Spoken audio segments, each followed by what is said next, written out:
Hello, how are you today? I hope that you are all fine at home. Espero que todos estéis bien en casa.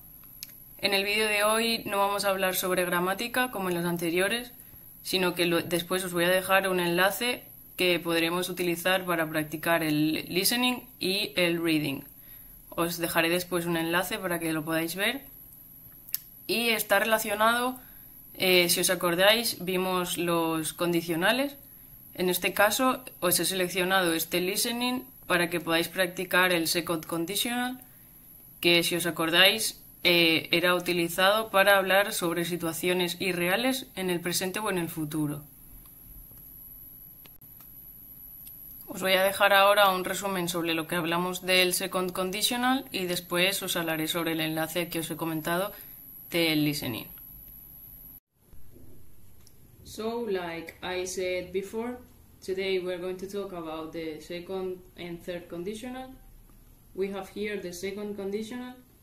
It is used for talking about unreal situation in the present or in the future. Like a first conditional, a second conditional sentence consists of two clauses, an if clause and a main clause.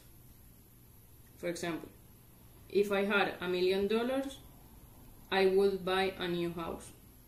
Si tuviese $1 millón, me compraría una casa nueva. If the if clause comes first, we need to put a comma. Por el contrario, si cambiamos el orden de la frase y ponemos the main clause al principio, sería I would buy a big house if I had $1 million. Me compraría una casa grande si tuviese $1 millón. We use different in each part of a second conditional. In the if clause, it will be if, subject, and simple past verb. And in the main clause, it will be subject, would, and the verb. So, the second conditional is used to talk about things that are unreal, not true or not possible, in the present or in the future. For example, if I were you, I would drive more carefully in the rain. Si yo fuese tú, conduciría con más cuidado en la lluvia. Or, if dogs had wings, they would be able to fly.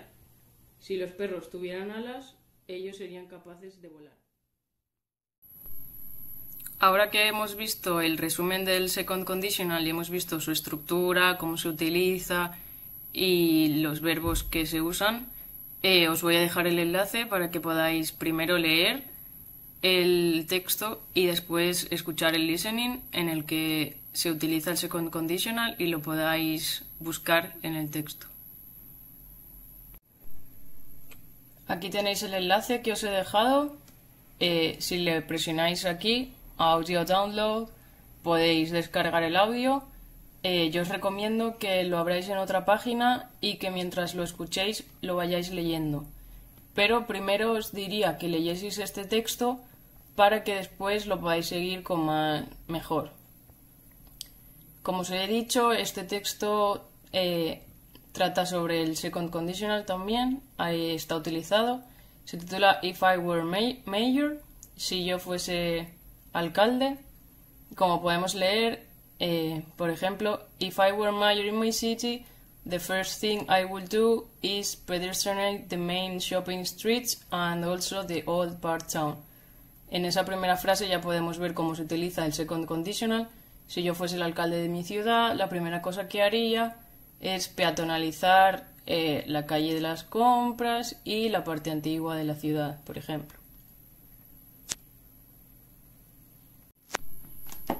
Espero que así se os haga más entretenido y podemos llevar la gramática, digamos, a la práctica y así también aprovechar de estar en casa y hacer, por ejemplo, listenings. Os pondré alguno en un próximo vídeo. Y nada, espero que os guste and stay at home. Thank you, bye.